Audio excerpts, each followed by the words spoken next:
Hello, Aquarius.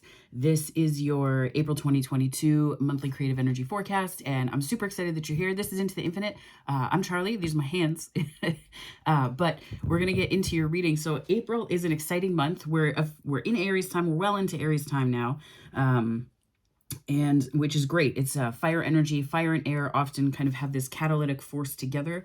At least I find I have a chunk of air and fire in my chart. That's most of what my chart is. And it's actually quite good. So I know that this, so I was meditating on the energy beforehand. And a couple things came through. First, though, we'll go over what's happening in terms of the moons and things like that, and energy, just to kind of understand that's going down in the month.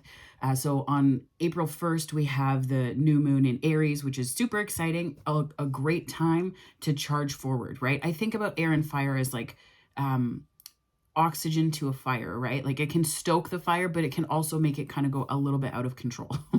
So I think that this is going to be a good time. I chuckle when I say that because for those who know me, the Aries in my chart's quite loud, and when placed with my air, it is like it's a good time. It's like a bush party, but yeah. So but the thing is, though, that energy can easily go out of control, right? You have to temper it with balance, right? This is where the Libra full moon will come in handy. And this is also for long-term projects that I'm getting to. This isn't just about, it's not just about internal processes, but the way that you externalize that energy and that passion and that fire, and like overthinking can also be activated too, right? This is Libra is an air element. So it could be that there's overthinking about passions. There's overthinking that's happening. And it's sort of trying to get your grounding, trying to find your footing, right? This is fiery energy is great and air energy is amazing. But what we need, so going into Taurus, April 19th is going to be excellent because it sort of grounds everything, right? It compels us to ground. It doesn't do anything to our energy. We have to work with it, of course. We have to be aware of it and how it's moving. But I think that this is going to be a great time to really ground energy that could otherwise like run away. The dish ran away with the spoon kind of thing, right? So what came to mind, I was meditating on this energy, and just as a heads up, the Libra full moon is happening on April 16th. So April 1st, Aries new moon, April 16th, Libra full moon, and April 19th, we're officially in Taurus season, Sun in Taurus. So when I was meditating on the energy, what came to mind, and I'm an Aquarius sun moon, and I am also Aquarius in Mercury, and I have Aquarius in my outer planets as well. And it is my, either, I think I get them mixed up all the time, but my MC and my IC, when I look at my chart, it's one of those. I think Leo is my MC, so Aquarius is my IC. So I guess I have a stellium in Aquarius. But that's besides the point. That I just relate to this energy a lot. And the reason why, like I relate to Aquarian energy is because I have it in my chart. But backstory here, I was showering this morning and thinking about the energy, and what came to mind was let yourself be led, Aquarius. And then what came to mind was, well, that's super inconvenient because of the stubbornness that can come with Aquarian energy, and the fact that Aquarians tend to be more leadership oriented. And that can be like a progression, right? That can be the maturity that comes, Aquarian maturity is progressing into this leader energy. And I thought about the Aries energy as embodying that sort of big main character energy, as J Kids Cole on Instagram called it. Main character season. That is Aries season. And when I think about that energy placed alongside all of this, what I'm understanding for you, Aquarius, is that there's a need to integrate lessons of leadership into kind of how you think about yourself, but also how you think about yourself relative to the work you're doing and the passion that you integrate. And then also, as we move into Taurus season, kind of the way that you balance that with significant relationships more towards the romantic side with Venus, right? And even it could just be relationships to things that you love and things that 444, things that you want to do. 444 was just on the time. So if you hear me call out numbers, it's because they're right there, but you can't see them. So for you, they'll be somewhere down here. But working with this energy in a way that doesn't let ideas run away with themselves. It's sort of this fire energy is letting mental constructs and programming and thoughts and templating run away with itself. That's this underlying passion piece that's at play. And I think that for you, what might be a benefit is using these moon energies, so the full moon in Libra, to really set intentions and just let them go, right? That's the whole point of full moons. But when I say let them go, I say it with that emphasis because what I was thinking about is the way that we benefit when we kind of give something up to the universe and stop trying so hard, right? Because there's this shadow side where, and Aquarius is also the ruler of the 11th house, which is community and friendships and all of that stuff there. So I think that the sense of community and that sense of togetherness and that Uranian innovative energy that can go with the 11th house as well. I'm seeing the Fool in my mind when I say that. So I think that what may need to happen in this particular, the progression of this month is understanding how the work you're doing is impacted by your thought processes, you're thinking about it, but also you're thinking about yourself and how qualified you are to lead, right? And how effectively you feel you can lead with what you know, and balancing that later on with relationships and interpersonal balance and things like that. And I've been thinking recently more so about, there's a Saturn retrograde coming up in June, I believe it is. And what's been coming to mind about that is that, actually, let me look it up here. I just want to double check and make sure that I've got the date right. The Saturn retrograde is in Aquarius, yes. So it is taking place on June 4th. Yes, June 4th. It begins and then it goes direct in October. So I think the reason why this energy has been on my mind a lot in terms of what we're putting into the world and things like that for Aquarian energy, I've been meditating on it and just thinking about how we are... Saturnian energy is one of discipline. It's big lessons. It's also sort of how you're shaping. I'm getting that it sort of works quite closely with the MC in terms of lessons that you need to integrate and ways that you need to be disciplined, right? I have... I've been getting downloads about how this is sort of going to be a point where we're asking ourselves what work we're doing. How is it? Climate crises aside, war aside, all of those things, I think that we're reaching a point where we want the work that we do to leave a significant impact somewhere, somehow. And that's not just some, millennial wishful thinking.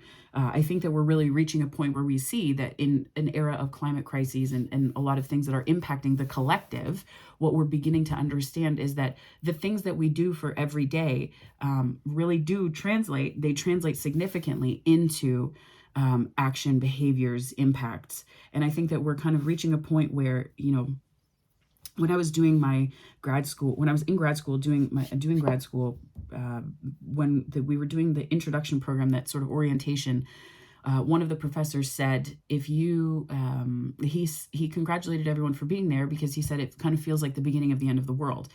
That's very dark energy, so don't linger in it. I was in an environmental studies program, so a lot of the science that we were, that was being innovated in that program was related to destruction and degradation, because that's sort of the cultural awareness that we're having, and also the scientific awareness that we're having. Although solutions are coming up alongside it, there's also that sort of broad swath of we have to face this. So he said that in that spirit. He said that if you're doing something that you want to do that's important for the rest of us at a time when not everyone's going to be able to do those things. And I think that that's sort of the mentality that's going to come with this Saturn retrograde, is really pulling back and going, okay, if this was, this isn't a Saturnian lesson, but I think about Saturn retrogrades in terms of like, what am I doing now and how is the next 5 years going to look, integrating this knowledge. So because it's in Aquarius, I'm spending a little more time talking about it in this Aquarian energy in April, because I think that this sort of leadership and reflection, and then moving into Taurus and what we value and how all of these things, these moving parts are really fitting together nicely ahead of and in preparation for the Saturn retrograde in Aquarius. And I don't know why it's figuring so prominently, but in some ways I feel as though the way that I've been reading the energy is that there are going to be specific things happening this year, unrelated to wars, that are going to sharpen our focus in terms of climate refugees, in terms of environmental refugees, in terms of environmental immigration, and introducing things into policy that we haven't really seen in a long time. And a long time meaning like hundreds of years because of specific events. And this is just going to become a norm, right? Sort of re-territorialization of borders and how we conceive of what a nation means, because if the nations around it are shrinking because of climate crises, is that nation, like these big questions, is that nation still, does that border, how does that border figure into the things happening outside of most people's everyday control, right? So it's a lot of these collective questions, these big collective questions. And given the fact that the United States is going through a Pluto retrograde, or a Pluto return, sorry, at the same time in the summer, I think that these questions are going to figure quite prominently. So if you're an Aquarian that has been focused on collective energy, you may find that these things or events events take place that activate this energy in you. And that's not to be fear-based. This is just to say, be on the lookout for meaning, be on the lookout for beauty, be on the lookout for transformative experiences that help you to be more disciplined about what you want to do and your purpose here, as well as what you are doing in your everyday, right? So I think that April is a great time to take a deep breath, right? Think about it as like you're sitting back and you're enjoying the energy, the lighter energy that's here through Aries season, and the Aries new moon and Libra full moon are a great opportunity to start something new and plant some seeds as well. Just let those seeds grow. You don't have to go and like check on the seeds all the time. You can just plant them and water them, right? And let the universe do its work. But while I was in the shower, I did hear that let yourself be led. And as an Aquarian, I was like, that is just obviously there's no that's not to suggest a controlling, like must have control thing. This is just to say that as an Aquarian, I can relate to the fact that that can sometimes be tricky energy because, we often step into leadership roles without realizing it because we do, and we care deeply about causes that affect a lot of people, and we can see through a lot of different ways to implement change and whatnot. So that's sort of where our strong suit is. But I do think that this April is going to be a really good time. I'm getting that it's going to be a lot of inner work, a lot of inward facing work that may not come to fruition until like August through to November. But at the same time, don't despair, because I think that inner work is laying a foundation for the next 5 to 8 years, probably 5 years more so, of your life. So this is the way I'm picking up and reading the energy. So I think helping others and helping ourselves in ways that kind of help us to create change and activate change for the better is a big deal. So we're going to dive into your reading now that I've given you this this overview. So I would like to invite the angels, my guardian angels, my spirit guides, protectors, teachers, and their healing energy to this space. And I ask that it is a safe space that allows for the fullest expression of our light, humanity, ascension, and healing. Okay, so let's dive in. I'm going to start this reading using the Muse Tarot deck. And that is the Muse Tarot deck by Chris Ann. I love this deck. I read intuitively, so if there is a reversal in the card as it comes out, I will not necessarily read it as such. If I will put it in the upright, but if I perceive it to be in reverse, I will tell you. And because I read intuitively, I also can find meaning in cards that somewhat go, that defy the traditional meaning of it, but we'll see what happens here. It usually all works out for the absolute best. So, yes. Spirit, can you please give me some creative energy messages for my wonderful Aquarian Team Aqua? Let's do this. Thank you so much, Spirit. Okay, 7 of Pentacles. Queen of Pentacles, Queen of Wands, beautiful, Death, Emperor. And can I get one more card here for my Aqua babies? Queen of Cups, excellent. Lots of queens here. Like this is right out of the gate. I get the impression, yeah, High Priestess. I'm just going to put that to clarify there. right out of the gate, Aquarius, I'm getting that you are stepping into your power, right? You're going from Seven of Pentacles, which is, this is like entering the month that you're entering, the energy that you're entering the month with, and then it progresses through in terms of transformations that you go through, which death is here, which is excellent. Transformation arriving as itself is a wonderful energy. Then, you know, you go into this more bossing up energy, this intuitive, emotional energy. It's great. So, Seven of Pentacles is here, which tells me that you're starting the month off. You're applying yourself, right? You're applying yourself, and whatever that means for you. And I'm going to clarify with the Smith Rider-Waite or the Smith-Waite deck. So I'm understanding that you're applying yourself and you're doing the work. This is very Capricornian energy to me. Seven of Pentacles, Eight of Pentacles. You know, I think of the Seven of Pentacles as well. The shadow of it can be a sense of impatience, a little bit of impatience. Yeah, I think that there's a certain sense of like, you're tired of waiting. You're tired of waiting. You're tired of waiting because I'm hearing that you may have been passed over. Passed over for something that you thought was interesting. There's just been some, Eight of Pentacles just came flying out. But you're still like, don't let disappointment take away from what you fundamentally know, right? Don't let disappointment take away from what you understand, right? High Priestess clarifying where you're at, and then the High Priestess came out to kind of round out the month. So this tells me that there's something intuitive happening here. It could just be your understanding and balancing of how you do work and what you're working on. I'm getting big disappointment energy, just like a little bit of heartbreak about something. And it's not necessarily a person that I'm seeing this with. I really do think it's related to a process and the way that you've arrived, like the way that work or the way that outcomes arrive, the way that work arrives. So it could be contracts arriving. It could be that you feel like they're not coming fast enough, that you're not gaining traction. Yeah, there's just something. Oh, these cards are jumping and flying all over the place here. Yeah, the Five of Cups. But I do see that there's the Four of Wands is here, which is that can be a relationship card, but it also just means like celebrations, new contracts coming in, contracts in terms of like, it could be sacred contracts, it could be soul contracts, it could be literal contracts. Can we just clarify that Four of Wands, Spirit, please? And thank you so much. Yeah, I think it's more work related. Ten of Pentacles. I mean, that can also be ultimate in happiness and fulfillment in relationship, but the Pentacles energy is what I was kind of looking for to decide between Cups and Pentacles, and the Ten of Pentacles comes out, which tells me that there is fulfillment like at your doorstep. Like Napoleon Hill, I think it was him who had a book or a quote that said 3 feet from gold. Yeah, 3 feet from gold. Don't give up yet. You're right there. What's the one under here?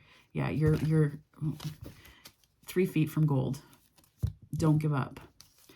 It might be kind of exhausting. You might be really tired is what I'm getting. And it's sort of balancing pace with a knowing that this is what you're supposed to be doing. And this is what you're supposed to be doing can mean anything, right? It can mean creative work like this. It can mean, being in school. It can mean, teaching. It can be working in service provision capacity. Like it can be a whole bunch of different things at once. Spirit, can you please continue to clarify this Queen of Pentacles here? Whoa, so many cards coming out. Okay. So I'm seeing that you've been applying yourself. It's almost like what I'm getting here on these cards. So the Queen of Pentacles. So Queen of Pentacles is clarified by the Four of Swords, which is healing energy, the Fool, and the Ace of Swords. And I feel like to say that you've applied yourself would be an understatement. I feel like you know what you want. You've gone on the inward journey to understand what you want. You know what you want. And now it's just sort of like, let it roll in. Yeah, like letting it roll in. Where's my stuff? And I think that patience is going to be an important factor this month. And that could be the shadow of Aries that you're kind of working through. It's like patience. Stuff is on its way. Don't break your own heart waiting. Like don't let that be what knocks you out of alignment and takes away from the vision of what's possible and what you're capable of this month. Yeah, because it's coming. It's coming. Aquarius, it's coming. I don't know which Aquarius needs to hear this. I can get impatient with stuff, and like I'm stepping into so much joy now after realizing these lessons. And I think that I don't know if there's an Aquarius out there that needs to know, like, your day and the sun is on its way, right? The Three of Wands doesn't look out to their ships coming in because they're uncertain about whether their ships are coming in. They've signed the ledgers. They've done what they need to do. The ships are on their way friggin' in, right? Just enjoy the sun. Stand in the sun. Stand in the light of the sun of your day.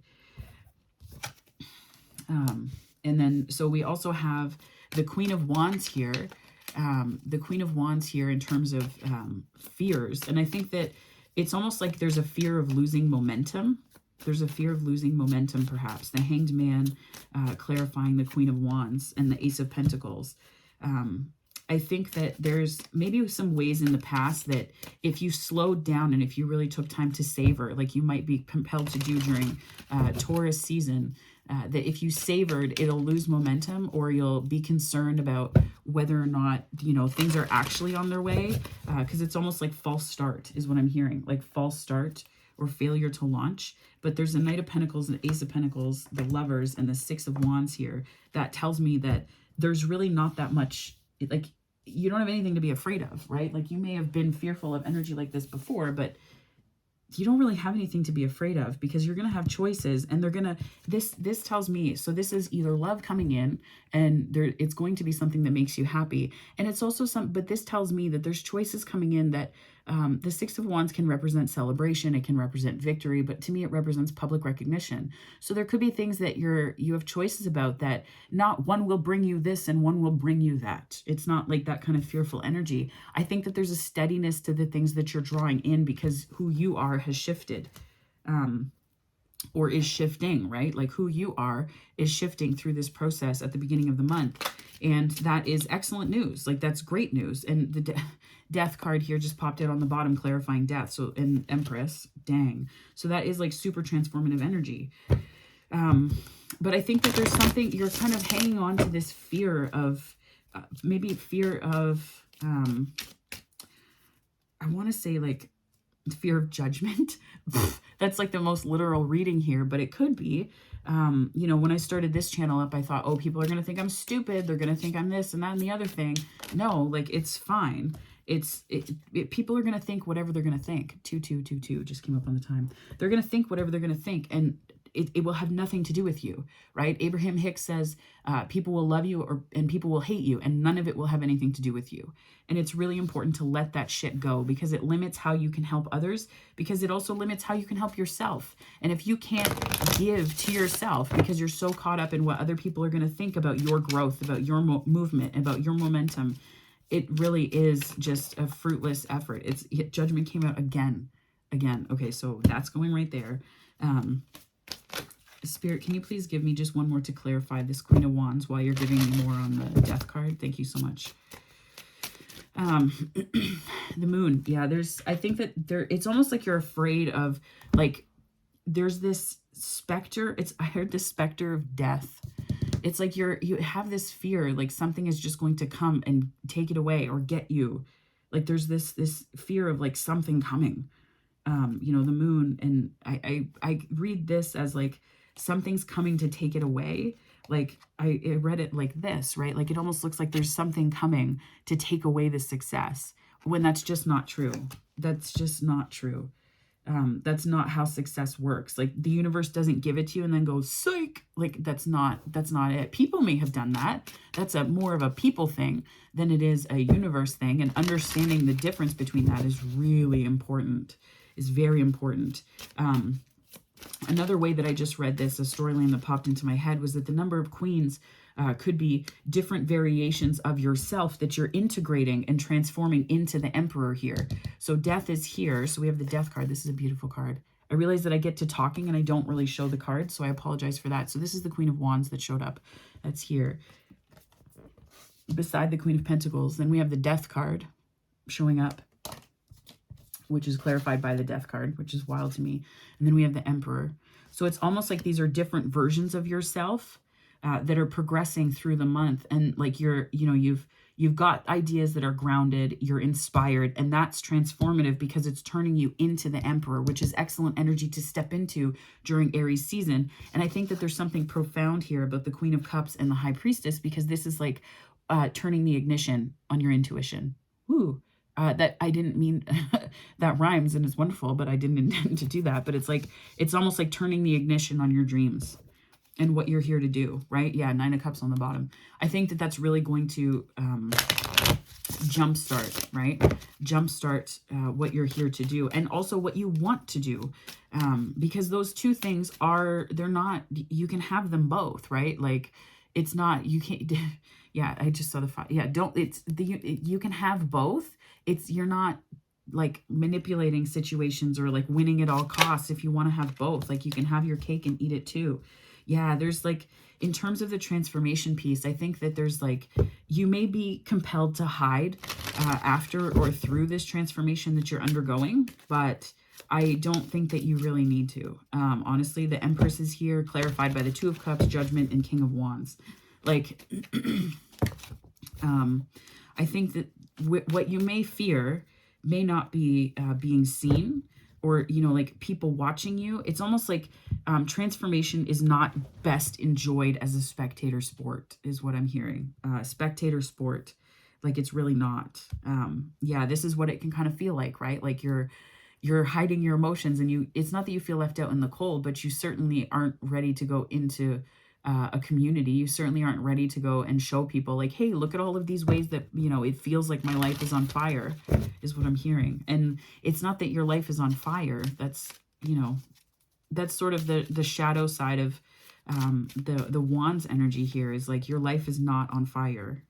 Your life is not on fire, Aquarius. It just isn't.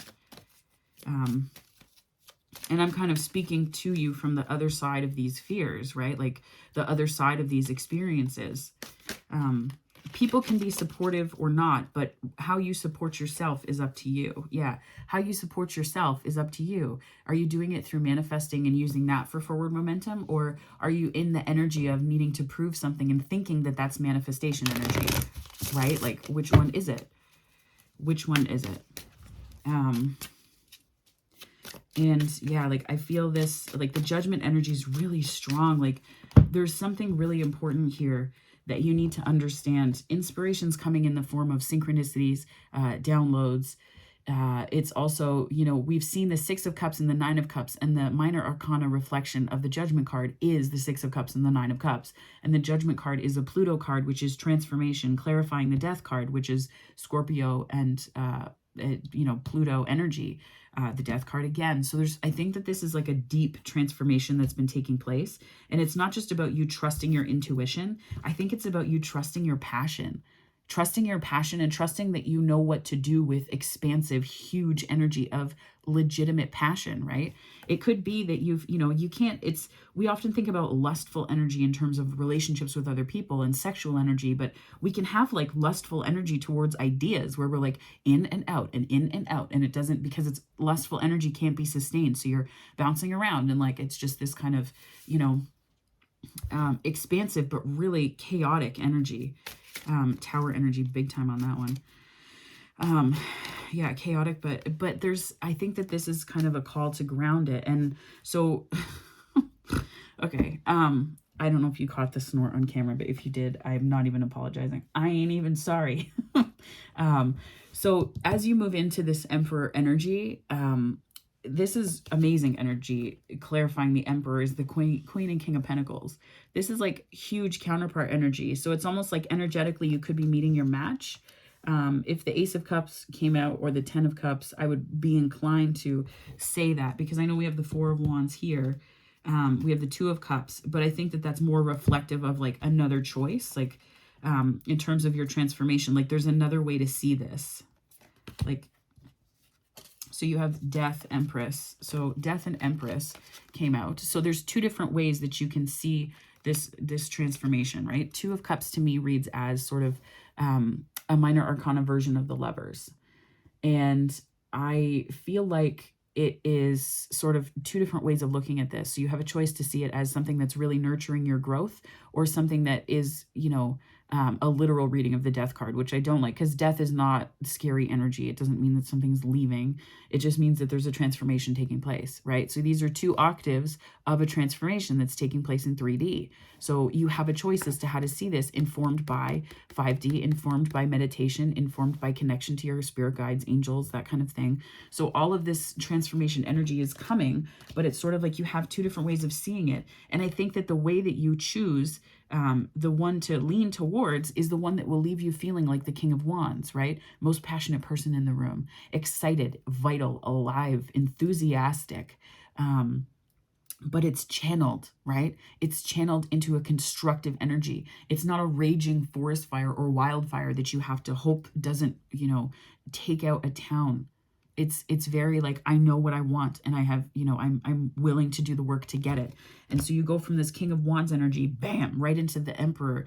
And that is like, you just, this is the way, it's almost like if the High Priestess and the King of Wands had a card baby, it would be the Emperor in this case, because you're just, and then you're stepping into it and doing something about it, which is Aries energy. So using Aries energy to activate this for you is a big deal. It's a big deal, right? Aries is very action oriented, and it could be that this is a sort of union of energies within you, or it could be a counterpart energy coming in externally.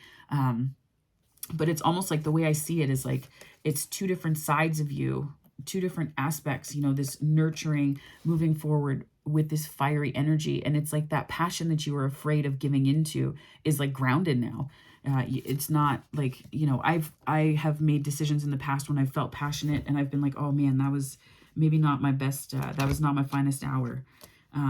And I, it takes away from your confidence, because you overthink, right? You overthink and you worry, because you're like, did I make the right choice? Did I do the right thing? Yeah, 10 of Wands underneath, right? Did it's almost like you're carrying a burden when you do those things. And if you do not integrate or let go of that, right? This is the Fool energy. This is where we can be. The Fool energy is amazing and it's wonderful. But the thing about the Fool is that every single time the Fool takes a leap, energy needs to be cleared.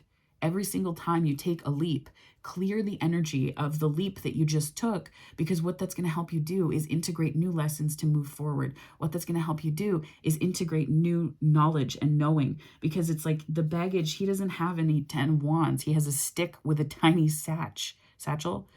Satchel, geez, what's a satch? I don't even know. Don't go to Urban Dictionary and look it up if you're at work, because that never works. That doesn't end well all the time.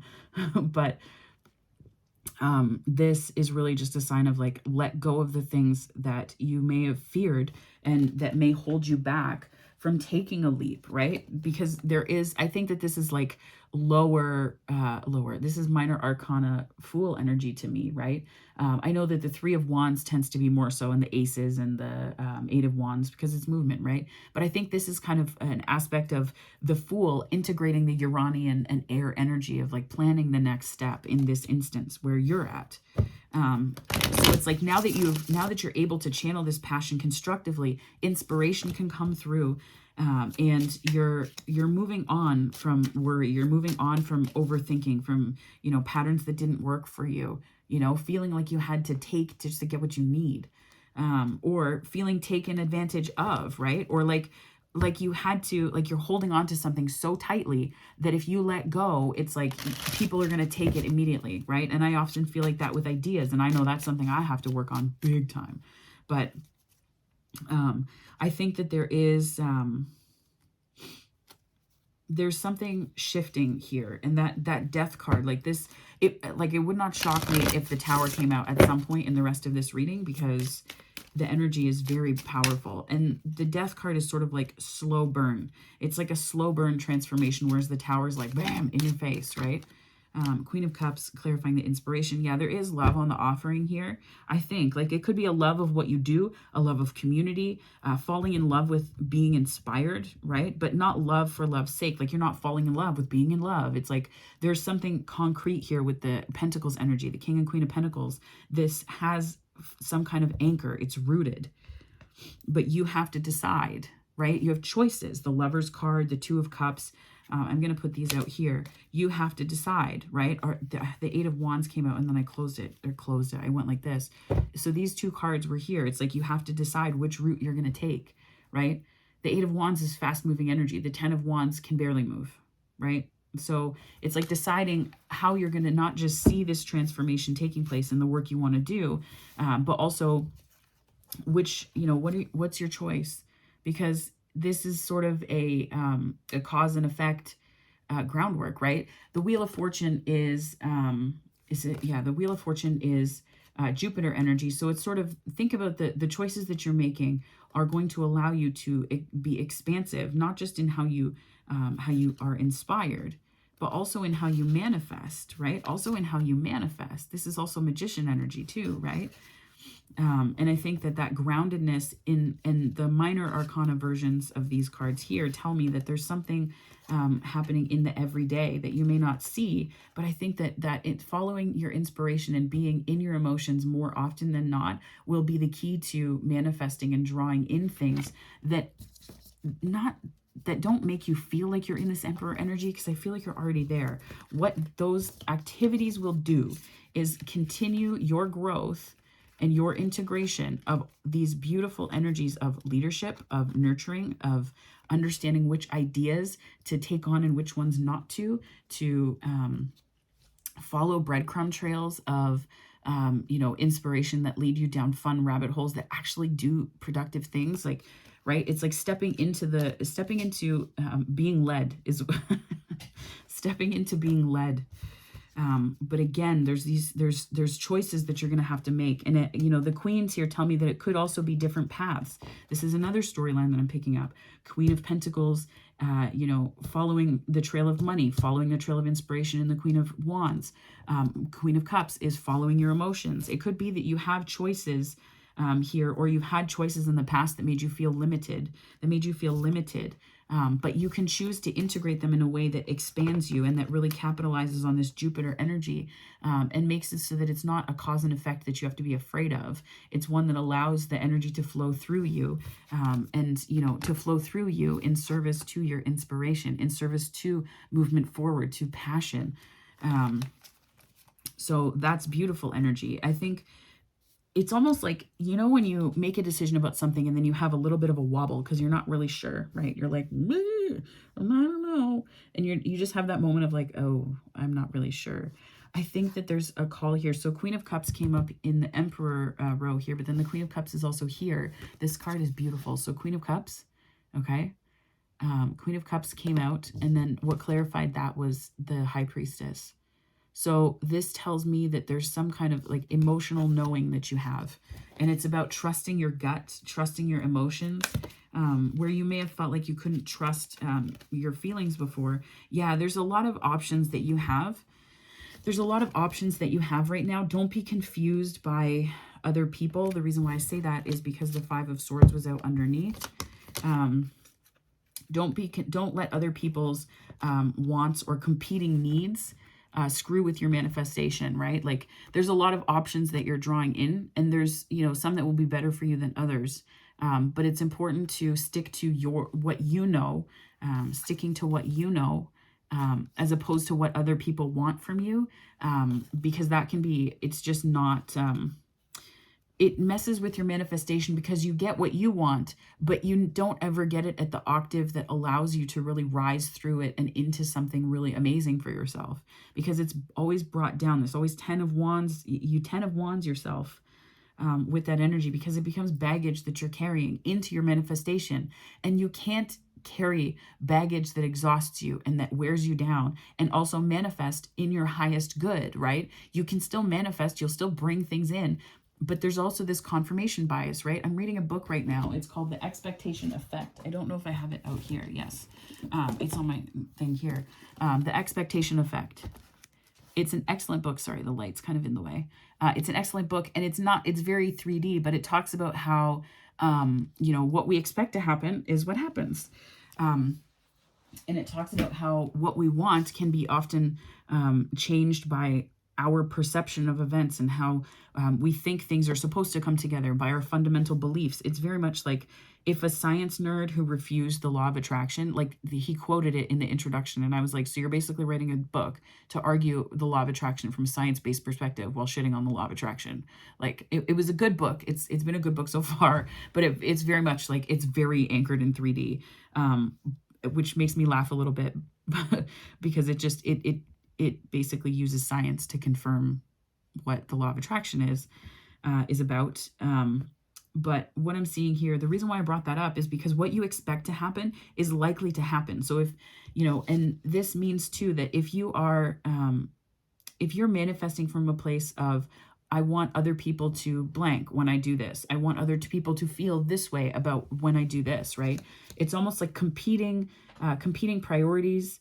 This is to me about competing, the idea that it's like other people kind of pushing what they think is best on you, and it leaves you feeling a bit confused because you're led, instead of your grand vision, instead of your emotions, instead of your Queen of Cups and your High Priestess, you're kind of being led by this 3 of Cups and 5 of Swords energy, and it's leaving you feeling really confused. It's leaving you feeling quite confused, which is normal, but there's more wisdom that's available to you. The wisdom is within you. I'm going to put that right here. Yeah, see, 7 of Wands and 7 of Swords, but ultimately there's 10 of Cups and the World here. Like, this is great energy. This is like, you're moving through it. I've seen this a few times this month. But this is important with the competing priorities.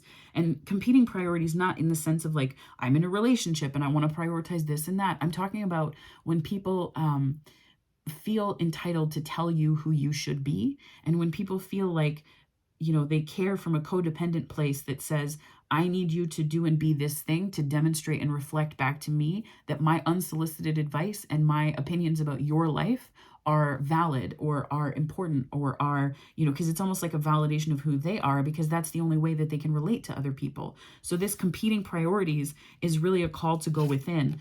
And the Hermit and the High Priestess are technically, I think of them as divine counterparts in a sort of astral plane way, like pulling it back, 5D, I guess.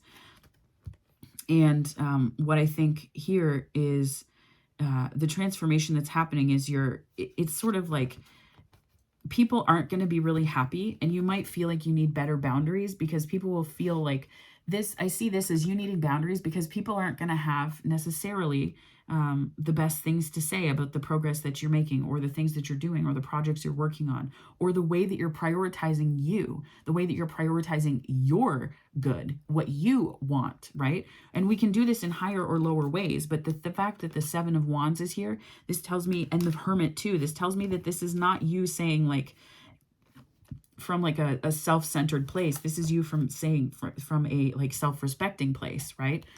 If it was in the absence of the Hermit, I might feel differently, but this is really you saying, I have so much self-respect for myself and I'm just not like, I'm no bueno. Like, I'm not down with this, right? This is not okay. And it's almost like you can see like the 7 of Swords or 7 of Wands is putting up a boundary, like to I guess, shield and ward off this 7 of Swords who's looking back at the Hermit like, oh shit, right? Like, it's almost like that energy that I read directly from the cards. So I think that that's something to channel and understand. And the World is here, which is Saturn. I felt that energy so strongly at the beginning. The World is here, and it clarifies the 10 of Cups. So I think that this may have something to do with which part of the collective are you prioritizing in the work that you're doing, and not in terms of who are you serving, like who are the people that you're giving to, and giving of yourself to. I think that this is really important to clarify, because there are going to be people that will respond to your work, and it's almost a Saturn lesson or an important Saturn practicality is what's coming to mind. Practicality or Saturn principle to apply to understand which voices to respond to. It's almost like going into the comment section, right? Which comments are going to lower your vibration to answer, and which ones are going to meet you in your vibration where it is or raise your vibration even higher, right? So, and it's not about saying, oh, people only have value based on what they do for my vibration. No, it's about respecting the fact that, and it's again, self-respect, right? Respecting yourself enough to put in good boundaries so that you can be in a place that makes it so that you have so much to offer others. Because sometimes, if I've if somebody comes to me and is telling me about having a bad day, that's one thing. But if someone comes to me and says like I've had a bad day and then I've had a bad week and I have a bad life and I'm gonna have a bad life, and like that's the difference, right? Someone coming to you and saying, well, I have enough acumen to navigate my own day to know that I will survive it, and this is just a day, but I just need someone to hear me and see me and how crummy this day has been. You know, I don't need you to do anything. I don't need solutions. I just need you to hear that so that I can have the validation of where I am, and then moving forward. Like there's an and then that's important, right? And it's, I think here, this Saturn energy clarifying the 10 of Cups is really important, because it's this fixed energy, right? We're going from Aries, which I believe is a cardinal sign, if I'm not mistaken. No, it's gone. But I know that Taurus is fixed energy because of this is the fixed energy here, right? So Taurus, Scorpio, Leo, and Aquarius. I think though that this is a lesson that you've been learning for a while. And it's not just about boundaries with other people. It's also about boundaries internally. This is about boundaries with yourself, right? Boundaries with yourself, because this can also represent like competing passions. This can represent competing passions. This can represent competing priorities, but this can also represent, putting up boundaries for thoughts that really don't serve you, about the work that you're doing, about your capability, about your capacity, because this is like wish fulfillment, ultimate happiness. It's a great card. It's an excellent card to see in this particular position, because it means that the lesson here is that, boundaries equate to access to happiness. Like that means that there's happiness afoot here for you. And it's not as inaccessible to you as you might think, right? Yeah.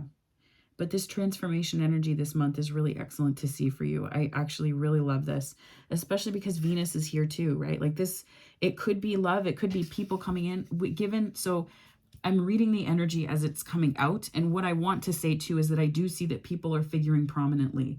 It's not just you in isolation going through all of this alone, right? Like in terms of court cards, we have, so in terms of court cards, we have the queens, almost all accounted for in this first row. And then we have, in this like monthly energy row, and then we have the King of Wands, we have the Empress, we also have the King and Queen of Pentacles, we have the Hermit. Like there's people here, but the Knights are a little bit on the absent side. We have one Knight of Pentacles. We have one Knight of Pentacles. So I think this is a bit of an internal process, and that there could be a person, or an offer. We have aces. We have the Ace of Wands here and the Ace of Swords. So these could be offers coming in. Ace of Swords, Ace of Wands, Ace of Pentacles. So in terms of how these things are going to come about, it could be that you're interacting with people. It could be opportunities coming to you. The Knights tend to represent people, and the pages represent messages in general in terms of emails or texts or things like literal messages or downloads, whereas the aces to me represent offers of something, right? And this could be offers, this could be things that you're offering yourself, this could be things that you're offering the world or other people. So when it comes to this Emperor energy, so this deeply transformative energy is informed by offerings, like you have a deep knowing. There's a truth that you're understanding about the way you're moving through projects and your thought processes with them, and it's really offering you something of value, right? There's something valuable, Ace of Pentacles, there's something valuable in the energy of following your passion and just trusting it, right? This to me says trust, right? It's trust, because there's stuff you can't see, and it's not about leaning into the public recognition. This to me is more about the reward, right? This is the Six of Wands is the Six of Wands is a minor arcana reflection of the sun, right? In part. So it's almost like this is sort of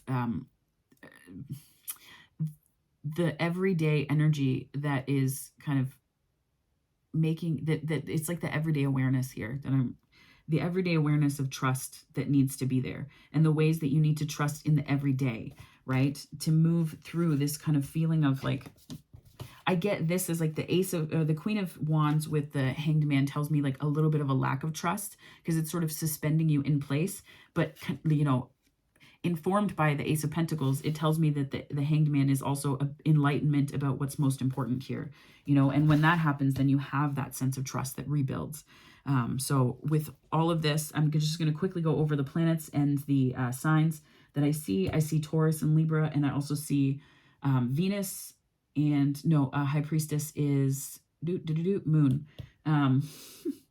I see the Sun here, which is Leo. I also see the Fool, which is Uranian energy, which can be Aquarius and 11th house stuff. Now, the High Priestess is Moon energy, which is 4th house. The Sun is 5th house, and that's Leo. I see Judgment here, which is Pluto, and that is the 8th house of Scorpio. I see Scorpio here twice, and that is the 8th house as well. So there could be some major work going on in the 8th house. The 8th house can represent things that are hidden from you, right? The things that go on everyday stuff that nobody sees, like behind closed doors energy. So that could be something that you need to work through as you go through all of this. And the way that behind closed doors, people may be like super awful and not the most, like they may be kind of cutting you down, right? I'm thinking about this energy. They may be like trying to take you down a peg or take the wind out of your sails a little bit. And then you start to become aware of it. And you're like, no, I'm just going to step into my Emperor energy. Okay, thanks. Like, I get that vibe a little bit, and that you're navigating it, and that there will be bumps along the way. But it's really important to just trust in what inspires you. Trust in that, because that's going to move you forward. And so the Emperor is Aries, which is the 1st house, and that's Mars energy. I'm also seeing Wheel of Fortune, which is Jupiter energy, and Jupiter and Sag are the rulers together of the 9th house. I see Hermit, which is Virgo, and that's some 6th house energy. And the World is Saturn, and that is both 10th house and Capricorn, and a little bit 11th house Aquarius as well. So I'm going to pull from the Gabrielle Bernstein Miracles Now deck. And Spirit, can you please give my wonderful Aquarians? I can change my patterns when I change my mind about them. So that's really important here. And the thing is, I'm going to just draw your attention to this card for a second, because there's an absence of other people in this card, right? With an important reason, because as you're working through this stuff, you get to decide, you get to change your mind about what patterns you're bringing in and participating in. That's a you thing, right? It's not, I can change other people by changing my pattern. No, it's not, I can change other people by changing my mind. No, I can change my patterns when I change my mind about them, which is deeply important, because when it comes to changing your patterns, you don't have to get other people on board with your ideas. And that can be a little bit isolating, right? I know that, you know, I know that it can be a bit isolating, but the thing to remember is that if you're staying true to you, that's what's most important. And that authentic version of you, your authentic version, is going to draw in the right people that will just vibe with you, right? So, Spirit, can you please clarify one more? Thank you. Oh, do I do both? Okay. Oh, Aqua, you're getting a couple here. My happiness can be measured by the level of my faith in love. Yes, right? That's the happiness piece. You don't have to have 100 people around you. I know that Aquarians, like, I get this. Like, I thrive in community. I really do. I thrive in community. Sometimes, though, the path calls you to refine what community you need and want to be a part of. And that means that you have to refocus some of your patterns and change them by changing your mind about them. And a great way to do that is remembering your happiness can be measured by the level of your faith in love. And then this is also, sleep is a spiritual practice. So I know in Taurus season, we may be called to take more naps. I know that that's energy that I quite adore. But sleep is a spiritual practice. So, you know, it's a call to take care of yourself through all of this. Like, transmuting energy can be really hard. If you're, you know, hard in the sense that it's hard on the body. So don't hesitate to prioritize sleep and yourself as you're going through this and really integrating the lessons from this. Because I'm seeing, like, it's almost like I'm hearing 11th house shift. Like, it's a shift, not just in your priorities, but the community that you're part of. And that's okay, right? That's okay. It can feel a bit rocky at first, and then, you know, you'll experience different speed bumps along the way, but it'll all work out in your best good. Spirit, can I please get a message? This is the Notes on Love and Connection, or Notes from the Universe on Love and Connection by Mike Dooley. That's this deck. Spirit, can I just get a message from our fabulous Aquarians for April 2022 monthly creative forecast? Whoa. All there is to love has been there all along. All there is to love has been there all along. When you begin to find love in people and places where you haven't found it before, it's always because you've grown. You so rock. And you know what? I think that's what's happening, Aqua. I think you're growing, right? I think you're growing. Sometimes the good is hidden. Yeah, this is the hard stuff, right? Sometimes the good is hidden. Find the good in what they said or asked. It's always there, even if they didn't mean for it to be there. Sherlockly yours. P.S. Clues for what you want are hidden all around you. I'm compelled to get one more for you, Aqua.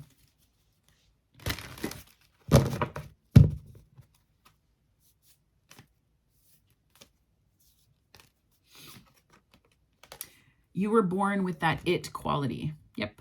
You want to know what's really beautiful? Confidence. You want to know what's really powerful? Persistence. You want to know what's really sexy? Please, I know about sexy. Not needing to be needed. That's like an Aqua's calling card. Oh my God. And if they still, if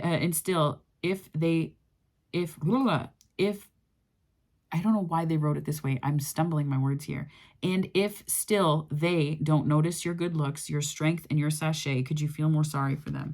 So just remember that refocusing your energy is going to be helping you with this shift in kind of balancing what to balance and what priorities are most important for you. Who's most important? Whose voice is most important to you? Other people, or knowing that you're on the right path, right? And understanding that it's what is within you is leading you to the right place, right? What is within you is leading you to the right place.